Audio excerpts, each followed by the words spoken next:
देखिए, स्वागत है आप सभी का चंदू सर की क्लास मोबाइल एप्लीकेशन पर, चंदू सर की क्लास यूट्यूब चैनल पर। मेरे प्यारे साथियों, अगर आप फर्स्ट ग्रेड इतिहास विषय की तैयारी कर रहे हैं तो गूगल प्ले स्टोर से आज ही डाउनलोड करिएगा चंदू सर की क्लास मोबाइल एप्लीकेशन। बिल्कुल सही सुना, चंदू सर की class mobile application Google play store से आप यह ऐप हमारा डाउनलोड करिए। यहाँ पर आपको शानदार कोर्स मिल जाएंगे। इस समय हमारे यहाँ पर प्राचीन भारत का कोर्स उपलब्ध है।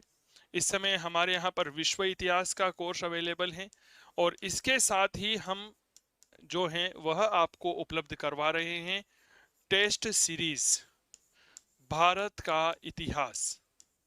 जी हाँ, भारत के इतिहास के साथ ही जो विश्व इतिहास है, इस विश्व इतिहास की एक शानदार टेस्ट सीरीज हम आपके लिए लेकर के आ रहे हैं। ये टेस्ट सीरीज जो है आपके आरपीएससी फर्स्ट ग्रेड के लिए और इसके अलावा जितने भी पीजीटी के एग्जाम होते हैं उन सभी के लिए उपयोगी रहेगी। ठीक है, तो ये सारे कोर्सेज चंदू सर की क्लास मोबाइल एप्लीकेशन पर उपलब्ध हैं। इसके अलावा हमारे ऐप पर आपको इतिहास का फाउंडेशन कोर्स भी मिल जाएगा। बाकी किसी भी प्रकार की अगर कोई समस्या आती है तो आप हमारे हेल्पलाइन नंबर 8802060952 पर संपर्क कर सकते हैं। डाउनलोड करिए चंदू सर की क्लास मोबाइल एप्लीकेशन, जिसका लिंक हमने डिस्क्रिप्शन बॉक्स में भी दे रखा है। जय हिंद, जय भारत, धन्यवाद। नमस्कार जी, स्वागत, सत्कार, अभिनंदन, राम राम, जय श्री कृष्णा, राधे राधे। कैसे हैं मेरे वीरों और मेरी वीरांगनाओं? जुड़ जाइए फटाफट से। और आप सभी का बेहद बेहद आत्मिक अभिनंदन। फटाफट से इस क्लास में आप सभी का स्वागत है। मेरे प्यारे साथियों, आपसे मिलने का बेहद इंतजार रहता है क्योंकि आप मेरे अपने परिवार के सदस्य हैं।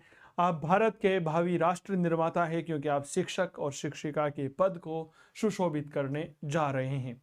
स्वागत है आप सभी का काव्य क्लासेस पर। हम यहाँ पर फर्स्ट ग्रेड जीके की रिगार्डिंग बात कर रहे हैं। मेरे प्यारे साथियों, व्याख्याता सीरीज आपके लिए चलाई है इतिहास की। आज हमारी 15वीं क्लास है। आज हम लेने वाले हैं सामाजिक धार्मिक आंदोलन। 30 में से 30 नंबर की गारंटी के साथ यह क्लास शुरू कर रहा हूं। हमारे पेड कोर्सेज के लिए आप काव्य क्लासेस कोटा का मोबाइल एप्लीकेशन डाउनलोड कर सकते हैं। वहां पर इतिहास का कोर्स चल रहा है। श्री हमारे बीच में है, दीपक दास मेरे दोस्त। क्लास शुरू हो गई है, जुड़ जाइए फटाफट से। देखिए, हमने आज हमारे जिस टॉपिक की बात हम करने की आज इच्छा रखते हैं वह क्या है? वो है सामाजिक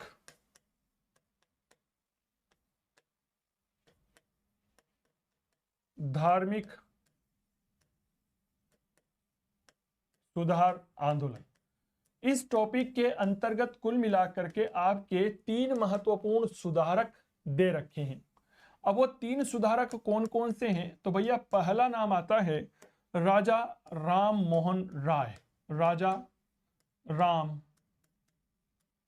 मोहन राय, क्लियर। दूसरा नाम आता है स्वामी विवेकानंद। दूसरा नाम क्या आता है? तो मेरे साथ बोलिएगा, स्वामी विवेकानंद। और तीसरा नाम आता है स्वामी दयानंद सरस्वती। स्वामी दयानंद सरस्वती, ये 3 नाम आपको याद रखने हैं। हर बार यहां से सवाल आते हैं, इन्होंने क्या महत्वपूर्ण कार्य किया, इनका हमारे लिए क्या योगदान है, और मेरे प्यारे साथियों, इनका कौन सा ऐसा ग्रंथ है और इनका क्या संस्थान की स्थापना इन्होंने की है। मूलभूत प्रश्न यहीं से बनता है। तो प्रश्नों का प्रारूप 3 लोगों के इर्द गिर्द घूमता है जो आप लोगों की भर्ती परीक्षा के लिए बेहद उपयोगी है, चाहे वह राजा राम मोहन राय हो, चाहे वह स्वामी विवेकानंद हो, या चाहे वह स्वामी दयानंद सरस्वती हो। क्या ये बात क्लियर हो गई? क्लास अच्छी लगे तो प्लीज इसे शेयर करना मत भूलिएगा, ये मेरा निवेदन है आप सभी प्यारे साथियों से। तो हमारी शुरुआत होती है राजा राम मोहन राय से। बहुत अच्छे से चीजों को समझिएगा। हम कहां से शुरू करते हैं? राजा राम मोहन राय, ये हमारे पहले समाज सुधारक हैं। ठीक है, राजा राम मोहन राय के बारे में कुछ बातें जो आप लोगों को जाननी चाहिए, काफी महत्वपूर्ण हैं। हम इन्हें संक्षेप में क्या कहते हैं? तो भैया, जब हम इतिहास पढ़ाता हूं मैं, तो इनका मैंने शॉर्ट नेम रख रखा है राजा राम मोहन राय, RRMR, राजा राम मोहन राय, ये इनका शॉर्ट नेम है। क्या ये बात क्लियर हो गई? राजा राम मोहन राय का जन्म 1772 में वर्तमान बंगाल के हुगली के राधानगर में हुआ था। क्या ये बात क्लियर हो गई? 1772 में बंगाल के हुगली में राधानगर में राजा राम मोहन राय का जन्म हुआ। काफी महत्वपूर्ण थे, प्रतिभाशाली थे। इनके कहीं उपनाम हमें देखने को मिलते हैं, जैसे आधुनिक भारत का जनक। सुभाष चंद्र बोस ने इन्हें युग दूत कहा, इन्हें सुधारवाद का अग्रज कहते हैं। भारतीय पुनर्जागरण का पिता कहते हैं और भारत का पहला आधुनिक मानव कहा जाता है। क्लियर हो गए। तो कई सारे महत्वपूर्ण नाम हैं इनका। अगर मैं बात करता हूं जन्म को लेकर के, तो मेरे प्यारे साथियों याद रखिएगा जन्म 1782 में हुआ था। 1772 में, माफी चाहूंगा, 1772 में जन्म हुआ। कहां हुआ? बंगाल। बंगाल में एक जगह आती है, नाम है राधा नगर, यहां पर इनका जन्म हुआ। अब इनके उपनाम काफी महत्वपूर्ण हैं। क्या क्या इनको उपनाम दिए गए हैं? तो भैया इन्हें हम कहते हैं भारतीय पुनर्जागरण का जनक, फादर ऑफ इंडियन रेनेसा, भारतीय पुनर्जागरण का जनक, भारत का पहला आधुनिक मानव, भारत का पहला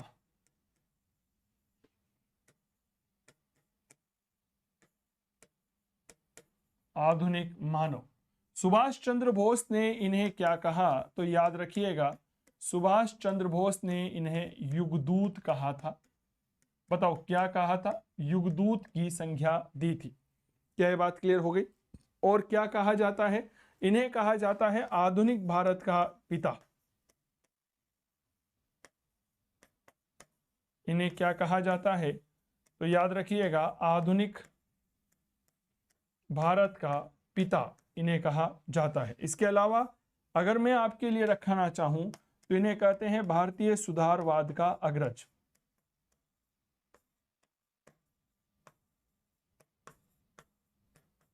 भारतीय सुधारवाद का अग्रज। तो कई सारे बेहतरीन टाइटल्स के साथ में मेरे प्यारे साथियों हम राजा राम मोहन राय का इतिहास में योगदान का अध्ययन करते हैं। क्लियर हो गई? राजा राम मोहन राय भारतीय सामाजिक सुधार आंदोलन के जनक के रूप में जाने जाते हैं। 1772 में वर्तमान बंगाल के राधानगर में इनका जन्म हुआ। भारत के पहले आधुनिक मनुष्य माने जाते हैं। भारत का पुनर्जागरण का जनक है। सुभाष चंद्र बोस ने इन्हें नाम दिया युगदूत। इन्हें आधुनिक भारत का पिता कहते हैं और भारतीय सुधारवाद के अग्रज के रूप में हम इन्हें जानते हैं। क्या ये बात क्लियर हो गई? अब समय बहुत तेजी से बदला। 1809 ईस्वी की बात है। राजा राम मोहन राय ने फारसी भाषा में तुहफत उल मुबाइदीन नामक एक किताब निकाली। तुहफत उल मुबाइदीन का बाद में अंग्रेजी में अनुवाद किया गया तो इसे कहा गया गिफ्ट टू मोनोथिसिस्ट, यानी कि एकेश्वरवादियों को उपहार। क्या कहा गया? याद रखिएगा एकेश्वरवादियों को उपहार। यह किताब लिखी और किताब लिख करके मूर्ति पूजा का खंडन किया। तो यह प्रश्न डायरेक्ट बन सकता है कि बताइए राजा राम मोहन राय ने कौन सी पुस्तक लिख करके मूर्ति पूजा का खंडन किया था? तो याद रखिएगा तुहफत उल मुबाइदीन 1709 में लिखी थी, फारसी भाषा में लिखी थी। हिंदी में अनुवाद होता है एकेश्वरवादियों को उपहार और अंग्रेजी में कहलाता है गिफ्ट टू मोनोथेसिस्ट। क्लियर हो गई बात? तो आइए हम आगे बढ़ते हैं। देखिएगा व्यक्ति का नाम क्या है भैया? तो भैया व्यक्ति का नाम आता है राजा राम मोहन राय। इन्होंने 1809 में एक किताब लिखी। किताब का नाम क्या है? तो भैया किताब का नाम आता है तुहफत उल मुबाहिदीन, है ना? तो नाम याद रखिएगा तुहफत उल मुबाहिदीन, मुबाहिदीन, ठीक है, तुहफत उल मुबाहिदीन। बताइए यह किताब जो है किस भाषा में लिखी गई थी? तो याद रखिएगा यह लिखी गई आपके मूल रूप से फारसी भाषा में। राजा राम मोहन राय की एक विशेषता मैं आप लोगों को बताता हूं। राजा राम मोहन राय भारतीय इतिहास के एक ऐसे स्वतंत्रता सेनानी, एक ऐसे समाज सुधारक हुए जो कि कई भाषाओं के जानकार थे, चाहे वो अंग्रेजी हो, चाहे बंगाली हो, हिंदी हो, फारसी हो, हिब्रू हो, डिब्रू हो, कोई सी भाषा हो, सब भाषाओं के जानकार यह थे। अब इस किताब में इन्होंने क्या किया? तो ये जो मूर्ति पूजा होती है, इस मूर्ति पूजा का इन्होंने क्या किया? याद रखिएगा यह खंडन करते हैं। तो मूर्ति पूजा का खंडन राजा राम मोहन राय ने 1809 में फारसी भाषा में लिखी अपनी किताब तुहफत उल मुबाहिदीन में किया था। क्या ये बात क्लियर हो गई? एक बार थम्स अप कर दीजिए जितने भी प्यारे साथी जुड़े हुए हैं, ठीक है। तुहफत उल मुवहिदीन नामक किताब में मूर्ति पूजा का खंडन किया था। क्लास अच्छी लग रही हो शेयर जरूर करिएगा, क्लास को लाइक करें, अपने दोस्तों के साथ शेयर करें, चैनल पर नए हैं तो इसे सब्सक्राइब जरूर करिएगा। आगे बढ़िए। 1811 ईस्वी में राजा राम मोहन राय के जीवन में एक आमूलचूल परिवर्तन आया। ठीक है, अब वो परिवर्तन क्या आया, थोड़ा सा मैं आप लोगों को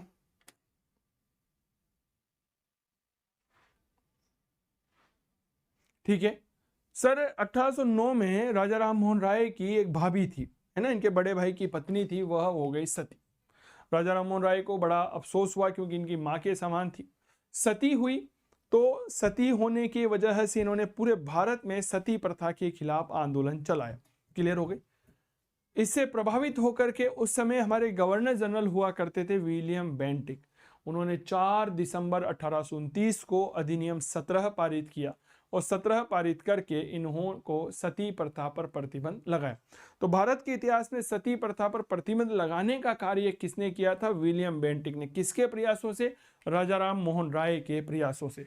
तो याद रखिएगा, सीधा मुद्दे की बात करते हैं, अनावश्यक बात नहीं कर करके। तो मेरे दोस्त, इनके प्रयासों से ही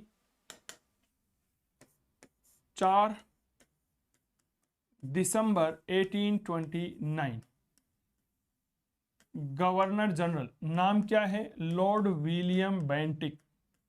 बताओ भाई क्या नाम है? तो नाम याद रखिएगा, लॉर्ड विलियम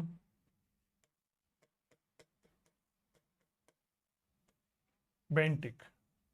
यह क्लास मेरे प्यारे साथियों याद रखिएगा, जब फर्स्ट ग्रेड की विज्ञप्ति आ जाएगी ना तब काफी लोकप्रिय रहेगी। ठीक है ना, मैं बता दूं।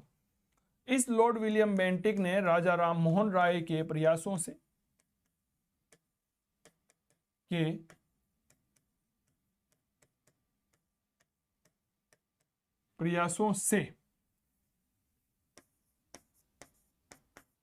सती प्रथा को रोकने हेतु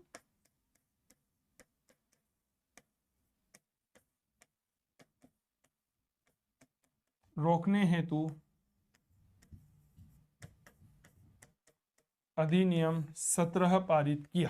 क्लियर हो गई।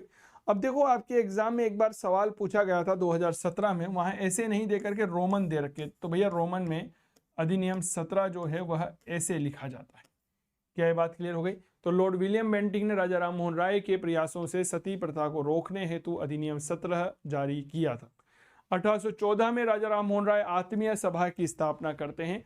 1816 में वेदांत सोसाइटी स्थापित करी। 1817 में यह कलकत्ता में हिंदू कॉलेज की स्थापना करते हैं डेविड हेयर के सहयोग से। तो 3 महत्वपूर्ण काम, 1814 में आत्मीय सभा, 1816 में किसकी स्थापना करी? वेदांत सोसाइटी, 1817 में डेविड हेयर के सहयोग से हिंदू कॉलेज की स्थापना करी। तो राजा राम मोहन राय के बारे में 2-3-5 बातें और आप याद रखिए। देखिए, राजा राम मोहन राय, भैया पहली बात 1814 आत्मीय सभा। कौन सी सभा? याद रखिएगा, आत्मीय सभा। कब स्थापना करी? 1814 में। दूसरी मेरे दोस्त 1816, बताएं किसकी स्थापना करी? वेदांत सोसाइटी। वेदांत सोसाइटी। भैया तीसरी महत्वपूर्ण बात जो यहां पर आप लोगों को समझनी चाहिए वह क्या है? तो याद रखिएगा 1817 हिंदू कॉलेज।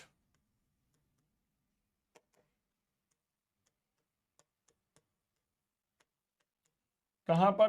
कलकत्ता में। हिंदू कॉलेज की जब स्थापना करी तो इनका सहयोगी कौन था? डेविड हेयर, जो डच यानी कि हॉलैंड का रहने वाला था और घड़ी ठीक करने का काम करता था। David Hare. ठीक है, यह डेविड हेयर जो है मेरे दोस्त, यह इनका सहयोगी हुआ करता था और डेविड हेयर के सहयोग से हिंदू कॉलेज की स्थापना करी 1817 में कलकत्ता में। 1816 में वेदांत सोसाइटी, 1814 में आत्मीय सभा। क्लियर हो गई। इन्होंने बंगाली भाषा में संवाद कौमुदी की और मेरे दोस्त फारसी भाषा में मिरात उल अखबार का प्रकाशन किया था। राजा राम मोहन राय के बारे में 2 बातें, इन्होंने बंगाली भाषा में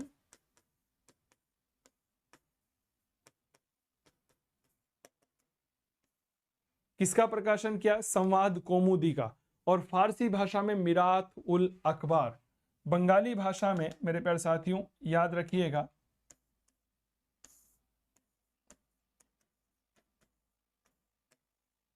संवाद कौमुदी। और फारसी भाषा में बताओ भाई किसकी स्थापना करी, तो याद रखिएगा डेट इज मिरात उल अखबार। डायरेक्ट प्रश्न आपके ऐसा भी पूछा जा सकता है कि बताइए मिरात उल अखबार जो है इसका प्रकाशन किसने किया था। तो याद रखिएगा मिरात उल अखबार का प्रकाशन जो है वह राजा राम मोहन राय ने फारसी भाषा में की थी। क्या यह बात क्लियर हो गई, हाँ या ना का जवाब दीजिएगा। अंग्रेजी भाषा में इन्होंने प्रिसेप्ट्स ऑफ जीसस की रचना करी। अंग्रेजी भाषा में किसकी रचना करी, तो याद रखिएगा प्रिसेप्ट्स ऑफ जीसस। अंग्रेजी भाषा में इन्होंने प्रिसेप्ट्स ऑफ जीसस की रचना यह करते हैं। तो बंगाली भाषा में संवाद कौमुदी, फारसी भाषा में मिरात उल अखबार और अंग्रेजी भाषा में प्रिसेप्ट्स ऑफ जीसस की रचना यह करते। बात आई 1930-31 की। मुगल शासक था, नाम था अकबर द्वितीय। अकबर द्वितीय चाहता था कि ब्रिटिश सरकार उसकी पेंशन बढ़ाए। अब पेंशन बढ़ाए तो एक ऐसा विद्वान व्यक्ति लंदन जाए ब्रिटेन के महाराणा के पास जिसका नाम था ब्रिटेन सम्राट के पास विलियम चतुर्थ, जो उससे प्रभुत्व अंग्रेजी भाषा में बात करे और उस मुगल सम्राट अकबर द्वितीय का पक्ष रखे कि भाई उसकी पेंशन बड़ा, बेचारा गरीब आदमी है, तेरे दर पर मुझे बैठा है पढ़े लिखे आदमी को। तो अकबर द्वितीय को राम मोहन राय करके एक व्यक्ति नजर आए। अब राम मोहन राय नाम अच्छा नहीं था तो उन्होंने कहा तुम तो राजा हो जी। तो अकबर द्वितीय ने राजा राम मोहन राय को राजा की उपाधि देकर के ब्रिटेन भेजा 1831 में। 1833 में वहीं पर इनकी क्या हो गई, याद रखिएगा मृत्यु हो जाती है लंदन के ब्रिस्टल में। क्लियर हो गई। तो देखिएगा मुगल हम तारीख लिखते हैं, सबसे पहले तारीख लिखिएगा 1831। मुगल सम्राट का नाम लिखिए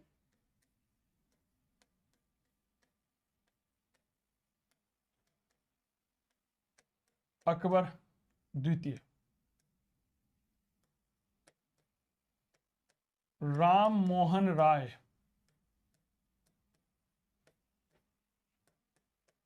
को राजा की उपाधि दी, उपाधि देकर लंदन भेजा। ठीक है। 1833 में मृत्यु हो गई। 1833 लंदन के ब्रिस्टल में, जगह का नाम याद रखिएगा लंदन का ब्रिस्टल में राजा राम मोहन राय की मृत्यु। क्या ये बात क्लियर हो गई। लंदन के ब्रिस्टल में राजा राम मोहन राय की मृत्यु हो जाती है और यहीं पर इनका क्या बना हुआ है, मकबरा बना हुआ है। क्या ये बात क्लियर हो गई। तो यहीं पर इनका मकबरा बना हुआ है। तो ये थे हमारे राजा राम मोहन राय। एक बार मुझे सूचना दीजिए मेरे प्यारे साथियों, अभी क्लास कंप्लीट नहीं। चलिए, स्वागत है आप सभी का चंदू सर की क्लास मोबाइल एप्लीकेशन पर, चंदू सर की क्लास यूट्यूब चैनल पर। मेरे प्यारे साथियों, अगर आप फर्स्ट ग्रेड इतिहास विषय की तैयारी कर रहे हैं तो गूगल प्ले स्टोर से आज ही डाउनलोड करिएगा चंदू सर की क्लास मोबाइल एप्लीकेशन। बिल्कुल सही सुना, चंदू सर की class mobile application Google play store से आप यह ऐप हमारा डाउनलोड करिए। यहाँ पर आपको शानदार कोर्स मिल जाएंगे। इस समय हमारे यहाँ पर प्राचीन भारत का कोर्स उपलब्ध है। इस समय हमारे यहाँ पर विश्व इतिहास का कोर्स अवेलेबल है और इसके साथ ही हम जो हैं वह आपको उपलब्ध करवा रहे हैं टेस्ट सीरीज भारत का इतिहास। जी हाँ, भारत के इतिहास के साथ ही जो विश्व इतिहास है, इस विश्व इतिहास की एक शानदार टेस्ट सीरीज हम आपके लिए लेकर के आ रहे हैं। ये टेस्ट सीरीज जो है आपके आरपीएससी फर्स्ट ग्रेड के लिए और इसके अलावा जितने भी पीजीटी के एग्जाम होते हैं उन सभी के लिए उपयोगी रहेगी। ठीक है, तो ये सारे कोर्सेज चंदू सर की क्लास मोबाइल एप्लीकेशन पर उपलब्ध हैं। इसके अलावा हमारे ऐप पर आपको इतिहास का फाउंडेशन कोर्स भी मिल जाएगा। बाकी किसी भी प्रकार की अगर कोई समस्या आती है तो आप हमारे हेल्पलाइन नंबर 8802060952 पर संपर्क कर सकते हैं। डाउनलोड करिए चंदू सर की क्लास मोबाइल एप्लीकेशन, जिसका लिंक हमने डिस्क्रिप्शन बॉक्स में भी दे रखा है। जय हिंद, जय भारत, धन्यवाद। अब साहब राजा राम मोहन राय का योगदान क्या है? तो हम कहते हैं कि साहब राजा राम मोहन राय ने ब्रह्म समाज की स्थापना करी। राजा राम मोहन राय ने किसकी स्थापना करी थी? तो याद रखिएगा, ब्रह्म समाज की स्थापना करी। अब यहाँ पर कुछ बातें समझिएगा, विशेष तौर पर ब्रह्म समाज को लेकर के, जो आप लोगों के लिए काफी ज्यादा उपयोगी बनती है। क्या ये बात क्लियर हो गई?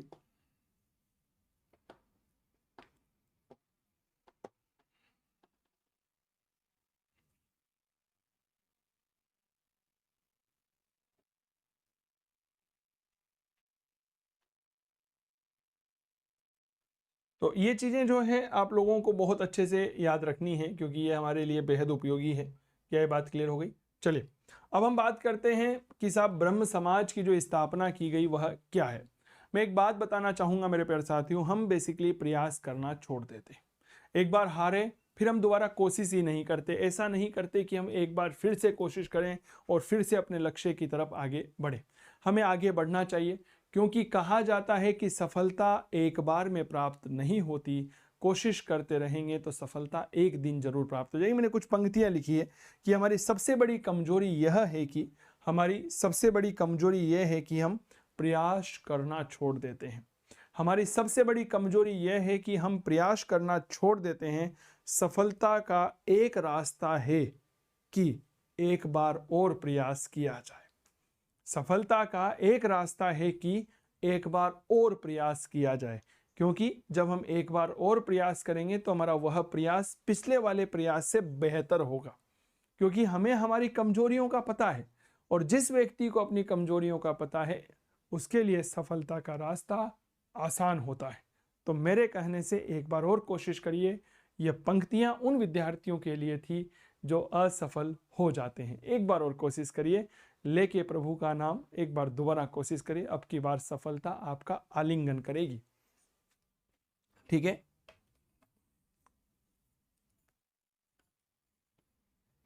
चलिए आगे बढ़ते हैं। राजा राम मोहन राय और उनका ब्रह्म समाज। देखिए, कहा जाता है कि 20 अगस्त 1828 को ब्रह्म सभा की स्थापना की गई। नाम बदलकर बाद में ब्रह्म समाज रख दिया। 1831 में राजा राम मोहन राय लंदन चले गए। 1833 में मृत्यु हो गई तो रामचंद्र विद्यावागीश और द्वारिकानाथ टैगोर, ठीक है मेरे दोस्त, यह ब्रह्म समाज का नेतृत्व स्वीकार करते हैं। 1843 में देवेंद्रनाथ टैगोर ब्रह्म समाज का नेतृत्व स्वीकार करते हैं। 1857 में देवेंद्रनाथ टैगोर केशव चंद्र सेन को ब्रह्म समाज का सदस्य बनाते। ब्रह्म समाज के सदस्य केशव चंद्र सेन एक उदारवादी विचार वाले व्यक्ति थे, तो इन्होंने ब्रह्म समाज को लोकप्रिय बनाया, बंगाल के बाहर निकाला, पूरे भारत में इसकी शाखाएं स्थापित करी। लोकप्रियता बढ़ी तो इनका पद बढ़ा। 1862 में आचार्य बनाया। अब दुनिया जो भी आती भाई साहब, वो सब कहती देवेंद्रनाथ को कोई पूछता नहीं और केशव चंद्र सेन को महत्व देते। देवेंद्रनाथ बैठे बैठे सोचते, अरे भाई के लिए तो मैंने ही तो अध्यक्ष बनाया था, मैंने ही तो आचार्य बनाया, मैंने ही सदस्य बनाया, अरे मुझसे ही नहीं पूछते, मैं तो इससे बड़ा हूं पद में भी व्यक्ति और उस सब में। देवेंद्रनाथ ने इसका कुछ करना पड़ेगा। तो भाई साहब 1865 में देवेंद्रनाथ टैगोर ने केशव चंद्र सेन को निष्कासित कर दिया। ब्रह्म समाज का विभाजन हो गया। देवेंद्रनाथ टैगोर अपने ब्रह्म समाज के साथ रहे, और चूंकि केशव चंद्र सेन ने ब्रह्म समाज को पूरे भारत में लोकप्रिय बनाया, इसीलिए इन्होंने भारतीय ब्रह्म समाज की स्थापना करी। क्लियर हो गई। इनके कुछ अनुयायी थे, जैसे मद्रास में श्रीधरालू नायडू, उन्होंने वैद्य समाज, और महाराष्ट्र में आत्माराम पांडुरंग और महादेव गोविंद राणाडे ने प्रार्थना समाज की स्थापना करी। 1872 में केशव चंद्र सेन के प्रयासों से ही ब्रह्म विवाह अधिनियम पारित हुआ, जिसमें एक विवाह की न्यूनतम आयु निर्धारित कर दी गई। कही गया कि लड़के की आयु 18 वर्ष और लड़की की 14 वर्ष होनी चाहिए। 1872 में भारतीय ब्रह्म समाज में एक बार विभाजन हुआ और साधारण ब्रह्म समाज की स्थापना हुई। कारण क्या था? जब केशव चंद्र सेन के प्रयासों से 1872 में ब्रह्म विवाह अधिनियम बना तो लड़की की आयु 14 वर्ष कर दी थी। भाई साहब, केशव चंद्र सेन की बालिका थी 12 वर्ष की, उसके लिए सुंदर सा वर मिल गया, बुजुर्ग सा नाम था, कूच बिहार का राजा था। केशव चंद्र सेन ने आओ देखा ना ताओ देखा, तुरंत ब्याह कर गया। वही है ना भाई साहब, गुलाब जामुन के हाथ में रसगुल्ला लग गया। कुछ लोगों ने कहा जी ये तो नियमों के विरुद्ध है, क्योंकि जिसने ही नियम बनाया वही नियम तोड़ रहा है। क्लियर हो गई? तो साधारण ब्रह्म समाज बनता है शिवनाथ शास्त्री, आनंद मोहन बोस और सुरेंद्रनाथ बनर्जी। क्या ये बात क्लियर हो गई? तो आइए कुछ बात आप लोगों से करते हैं। बहुत आराम से डायग्राम बनाने के साथ लिखूंगा, तो आप इस बात को लिखिएगा। चलिए, ब्रह्म समाज के बारे में लिखवा रहा हूं।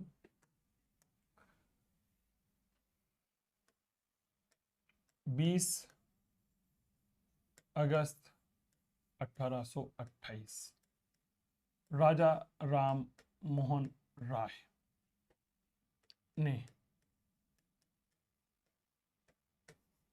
ब्रह्म सभा की नींव रखी। कुछ समय के बाद इसका नाम बदला, नाम बदल करके ब्रह्म समाज कर दिया। क्लियर हो गई? 1831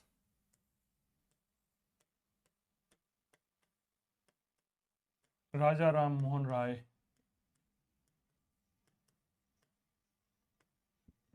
लंदन चले गए थे। मुगल सम्राट अकबर द्वितीय ने अपनी पेंशन बढ़ाने के लिए भेजा था सम्राट विलियम चतुर्थ के दरबार में। 1833 में राजा राम मोहन राय की मृत्यु। अब इनकी मृत्यु हो गई तो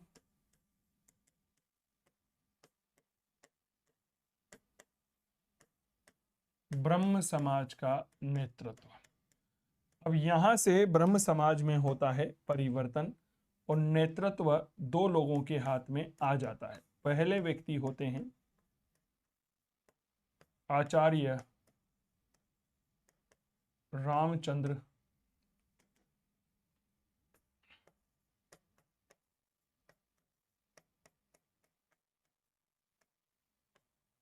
विद्या वागीश और द्वारिकानाथ टैगोर।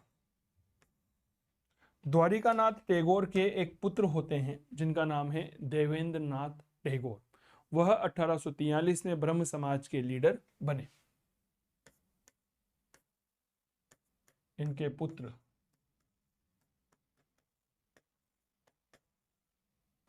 देवेंद्र नाथ टैगोर 1843 में ब्रह्म समाज के अध्यक्ष बने।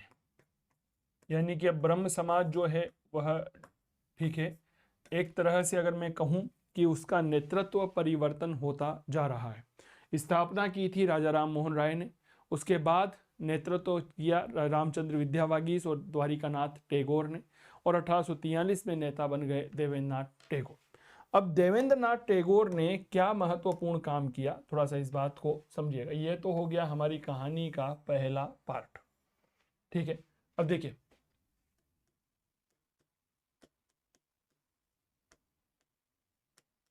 देवेंद्र नाथ ने 1857 में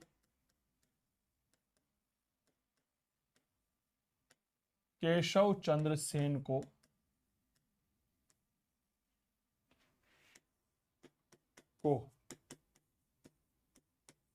ब्रह्म समाज का सदस्य बनाया। क्लियर साहब? ब्रह्म समाज के सदस्य बन गए। केशव चंद्र सेन जो है यह उदारवादी नेता थे। यह कौन थे भाई साहब? एक लिबरल थे, यह उदारवादी थे। क्लियर हो गई? तो इन्होंने क्या किया? ब्रह्म समाज को लोकप्रिय बनाया। ब्रह्म समाज को क्या बनाया? लोकप्रिय बनाया। अब लोकप्रिय बनाए जाने का तात्पर्य क्या है? तो जैसे मान लीजिए ये हमारे प्यारा सा भारत है, सारे जहां से अच्छा हिंदुस्तान हमारा हमारा। तो पहले ये केवल यहां तक सीमित था, अब इन्होंने इसे पूरे भारत में फैला दिया। क्लियर हो गई? तो भारतीय स्तर पर बने। अब केशव चंद्र सेन पर क्या प्रभाव पड़ा, थोड़ा सा इसे समझिए कि 1857 में सदस्य बने थे ना, तो 1862 में इन्हें आचार्य का पद दिया गया, यह आचार्य बने। अब भाई साहब इनकी लोकप्रियता बढ़ रही थी, देवेंद्र नाथ ने सोचा कि भाई मुझसे तो कोई पूछता ही नहीं, आजकल तो जो भी आता है सीधा केशव के पास चला जाता है, ये तो बहुत गलत बात है। तो मेरे दोस्त 1865 में इन्हें निष्कासित कर दिया, कहा जी कि तुम निकलो, वी डोंट नीड यू, इन्हें निष्कासित कर दिया। परिणाम स्वरूप 1865 में ही क्या हो गया, याद रखिएगा, ब्रह्म समाज का विभाजन। अब ब्रह्म समाज का विभाजन हुआ, थोड़ा से विभाजन की प्रक्रिया को समझिएगा। अब यहां पर आपके सवाल बनेगा कि ब्रह्म समाज का पहला विभाजन कब हुआ था? 1865 में हुआ। दो भागों में बटा कि भाई साहब एक तो हो गया हमारा ब्रह्म समाज, ठीक है, जिसके नेता कौन रहे? देवेंद्र नाथ टैगोर। क्लियर? और एक केशव चंद्र सेन के नेतृत्व में, चूंकि इन्होंने पूरे भारत में फैलाया था, तो ये बन गया भारतीय ब्रह्म समाज। और इस भारतीय ब्रह्म समाज के लीडर कौन रहे? तो नाम याद रखिएगा, डेट इज केशव चंद्र सेन। यह भारतीय ब्रह्म समाज के लीडर बन गए। क्लियर हो गई? केशव चंद्र सेन के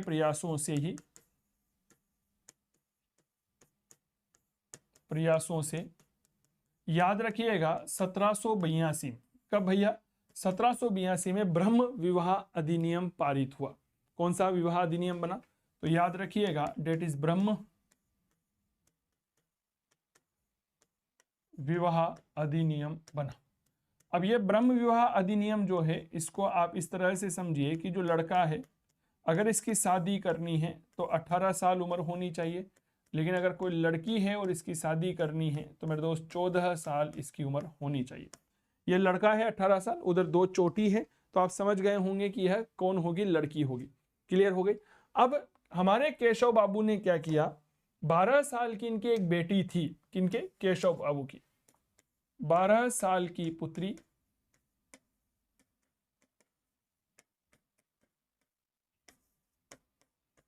का विवाह कहां कर दिया? कूच बिहार के राजा से कर दिया। कूच बिहार के राजा से किया। इसका विवाह कहां कर दिया? तो याद रखिएगा, कूच बिहार के राजा के साथ केशव चंद्र सेन ने अपनी बेटी का विवाह कर दिया। यहां तक मुझे नहीं लगता है कि कोई समस्या होगी। अब मेरे दोस्त, जब 12 साल की बेटी का विवाह किया, तो एक तरह से यह तो इस ब्रह्म विवाह अधिनियम को तोड़ना हो गया, कि जिसने कानून बनाया उसी ने उसे तोड़ दिया। क्या ये बात क्लियर हो गई? तो 1878 में भारतीय ब्रह्म समाज का विभाजन हुआ और बना साधारण ब्रह्म समाज। शिवनाथ शास्त्री, आनंद मोहन बोस और सुरेंद्रनाथ बनर्जी राजा से किया।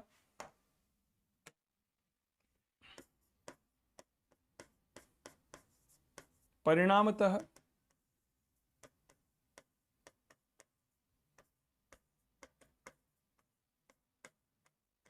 भारतीय ब्रह्म समाज का विभाजन। अब भाई साहब विभाजन होकर के क्या बन रहा है? तो भाई कहा कि हम तो साधारण लोग हैं। क्या लोग हैं हम साधारण लोग हैं। तो ये बना साधारण ब्रह्म समाज। ठीक है। अब साधारण ब्रह्म समाज की स्थापना किसने की थी? तो पहला नाम आता है शिवनाथ शास्त्री, दूसरा आनंद मोहन बोस और तीसरा सुरेंद्रनाथ बनर्जी। नंबर 1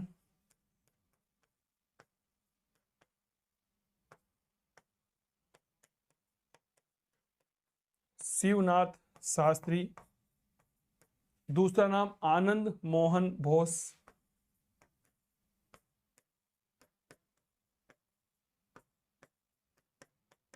और तीसरा सुरेंद्र नाथ बनर्जी।